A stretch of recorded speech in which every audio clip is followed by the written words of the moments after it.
Speak to Robi Damelin, who's the spokeswoman of the Parent Circle Families Forum, joining us from Tel Aviv this hour. Thank you for your time. So we now know that the Israeli Security Cabinet has approved these plans to expand its military occupation in Gaza and effectively just take it all. How do you think this decision is going to impact families, Palestinian families and Israeli families? But all war impacts families. I don't think that people see what happens to people during the war. What is the consequence of all this madness? This is really, I think, the darkest time for Israel and Palestine.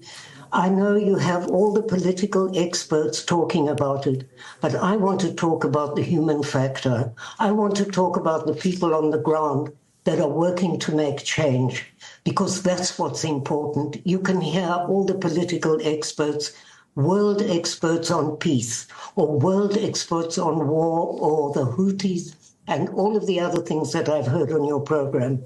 But do you ever meet Ma'ozi Non, whose parents were burned to death on the 7th of October, and he is creating an organization which is having the largest anti-war event on this Thursday and Friday. It's called the People's Peace Summit.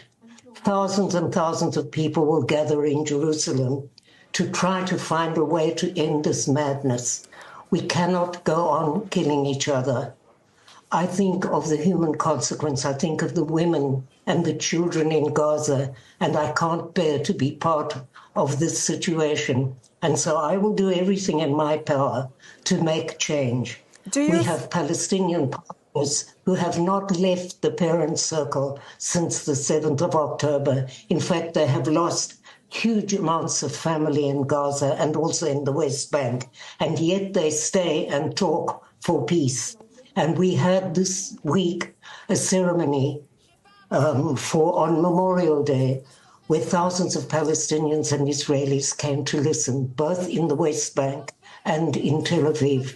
And people all over the world were listening to this beautiful ceremony where Palestinians could come and tell their story. Right. Where Musa, who tells his story of losing 25 of his family members, a doctor who came home to find his wife and child had been killed, and yet he still maintains the message of reconciliation. Let me just jump in there for a second on that message of reconciliation. And just for clarity, your association, the Parent Circle Families Forum, it's a joint Israeli-Palestinian organization of over 700 families, right, who've all lost an immediate family member to the ongoing conflict. But do you feel like your work is making a difference at all?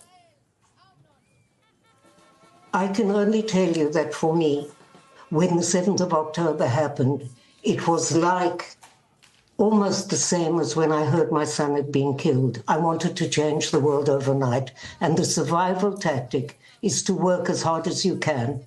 And so I've been to America for 7 times. I've been to Italy and England and you name it, to try to stop the polarization, to try to stop people from importing our conflict and creating hatred between Jews and Muslims. And I can tell you that at this ceremony that we had the other night, there were the most extraordinary people. One of them was a hostage, and she was released, and her husband was killed, and his body is still in Gaza. And so if those kind of people can come and talk out for peace, then call all these wonderful politicians all over the world. Why don't they support the NGOs on the ground who are working to end the conflict, who are working day and night to try to find another way, to try to find a political solution? Yes, we have the worst government that we've ever had. We have the most dangerous people. But if we don't work to stop this, then what is the future for my grandchildren? That was my question to you, in fact, is that you have a right-wing government in Israel. Some would say probably the most right-wing government Israel has ever had. So how does your talk of peace and reconciliation actually go down at home? Well, we were thrown out of the schools where we've been working for many, many years cross-border into Israeli classrooms, but we don't give up. That is the point. You can try to stop this. We are probably the most unpopular organization with this present government because we are a threat, because we are the human consequence. If bereaved parents, and by the way, we are now 800 members since October the 7th, which is heartbreaking, but we have the most extraordinary people who have joined, people who lost members of their family on the 7th, whose parents were burned to death, whose children were killed.